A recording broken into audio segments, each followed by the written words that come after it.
اللہ رب العزت نے پیارے محبوب علیہ الصلاۃ والسلام کو صاحب شریعت بنا کر بھیجا،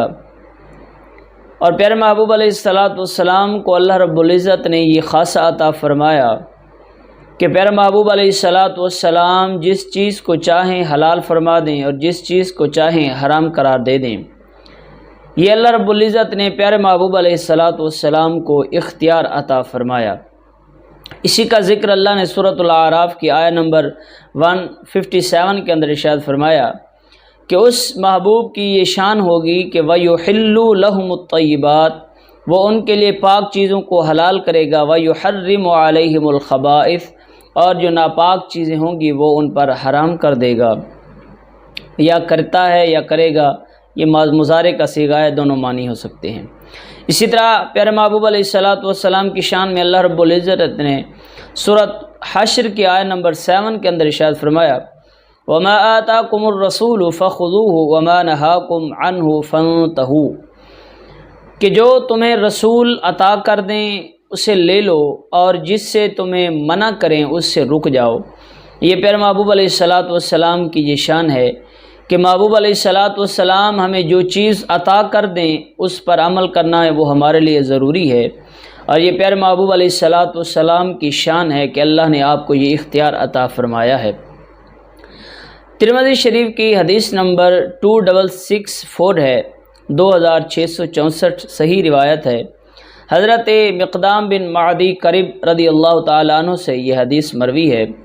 وہ فرماتے ہیں کہ پیارے محبوب علیہ الصلاۃ والسلام نے ارشاد فرمایا کہ ایک وقت آئے گا کہ کوئی شخص اپنے ایک آراستہ تکیے پر ٹیک لگا کر بیٹھا ہوگا، اس کے پاس جب ہماری حدیث پہنچے گی تو وہ کہے گا کہ تمہارے اور ہمارے درمیان اللہ کی ایک کتاب ہے، قرآن اللہ کی کتاب ہمارے درمیان موجود ہے، تو ہم اسی چیز کو حرام قرار دیں گے جو اللہ نے قرآن کے اندر حرام قرار دی، اور ہم اسی چیز کو حلال جانیں گے جو اللہ قرآن کے اندر حرام قرار دے گا۔ تو یہ وہ شخص اعتراض کرے گا پیارے محبوب علیہ الصلاۃ والسلام کی حدیث سننے کے بعد۔ تو پیارے محبوب علیہ الصلاۃ والسلام ارشاد فرماتے ہیں کہ اے لوگو سنو کہ اللہ کا رسول جس چیز کو حرام کر دے، اب یہ پیارے محبوب علیہ الصلاۃ والسلام کا یہ اختیار دیکھیے کہ اللہ رب العزت نے مصطفیٰ کو کتنا اختیار عطا فرمایا۔ تو محبوب علیہ السلام ارشاد فرماتے ہیں کہ سنو لوگو کہ جیسے اللہ نے کسی چیز کو قرآن کے اندر حرام قرار دیا ہے، تو جب اللہ کا رسول کسی چیز کو حرام قرار دے تو وہ بھی ویسے ہی حرام ہے جیسے اللہ نے قرآن کے اندر حرام قرار دی۔ یعنی محبوب علیہ الصلاۃ والسلام کا یہ اختیار ہے، کوئی اس بات کا انکار نہیں کر سکتا کہ مصطفیٰ کریم صلی اللہ علیہ وسلم کسی چیز کو ناجائز قرار دیں اور پھر وہ شخص کہے کہ قرآن کے اندر چونکہ نہیں ہے تو ہم مصطفیٰ کی حرام کردہ چیز کو حرام نہیں جانتے۔ تو محبوب علیہ الصلاۃ والسلام کا یہ اللہ نے مصطفیٰ کو یہ اختیار عطا فرمایا ہے کہ مصطفیٰ جس چیز کو حلال کریں وہ ہمارے لیے حلال، اور جس چیز کو حرام قرار دیں وہ ہمارے لیے حرام ہوگی۔ اسی طرح صحیح مسلم کی حدیث نمبر 289 ہے، حضرت ابو ہریرہ رضی اللہ تعالیٰ عنہ سے مروی ہے۔ وہ فرماتے ہیں کہ محبوب علیہ الصلاۃ والسلام ارشاد فرماتے ہیں کہ اگر مجھے اپنی امت کی مشقت کا خیال نہ ہوتا کہ میری امت مشقت کے اندر پڑ جائے گی، پریشانی کے اندر پڑ جائے گی، تو میں اس امت پر ہر نماز کے ساتھ مسواک کو لازم قرار دے دیتا، یا ایک حدیث کے اندر روایت کے الفاظ ملتے ہیں کہ فرض قرار دے دیتا۔ اب اللہ نے مسواک کو فرض قرار نہیں دیا، لیکن مصطفیٰ اس حدیث کے اندر اپنا اختیار بیان فرما رہے ہیں کہ میرے پاس بھی یہی اختیار ہے کہ اگر میں چاہوں تو مسواک کو ہر نماز کے ساتھ فرض قرار دے سکتا ہوں، لیکن مجھے اپنی امت کی مشقت کا خیال ہے تو اس لیے میں یہ فرض قرار نہیں دے رہا۔ تو اس حدیث سے بھی ہمیں یہ علم ملتا ہے کہ جو اللہ نے قرآن کے اندر ارشاد فرمایا کہ وَمَا آتَاكُمُ الرَّسُولُ فَخُذُوهُ وَمَا نَهَاكُمْ عَنْهُ فَانْتَهُوا، کہ جو تمہیں دے دیں اسے لے لو، اور جس سے یہ پیارے محبوب علیہ الصلاۃ والسلام روک دیں اس سے رک جاؤ۔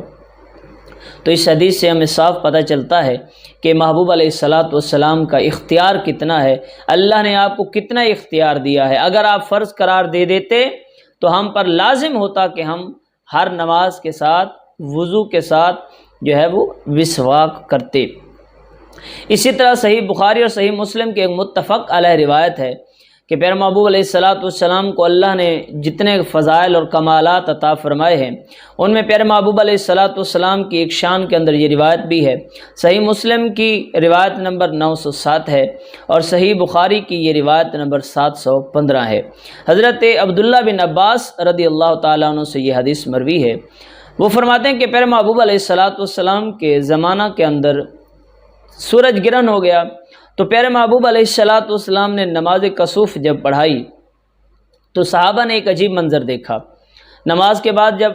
پیارے محبوب علیہ السلام نماز سے فارغ ہوئے تو صحابہ نے عرض کی یا رسول اللہ صلی اللہ علیہ وسلم،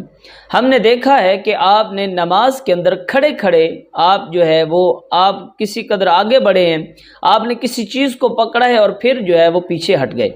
یہ کیا معاملہ ہے، کیا ماجرا ہے کہ نماز کی حالت کے اندر آپ نے ایسا عمل کیا؟ تو پیارے محبوب علیہ السلام نے ارشاد فرمایا کہ جب میں نماز ادا کر رہا تھا تو میں نے جنت کا نظارہ کیا۔ اب پیارے محبوب علیہ السلام کا اختیار دیکھیے کہ اس زمین پر کھڑے ہو کر آپ کا اختیار جنت تک اللہ نے آپ کو رسائی عطا کر دی،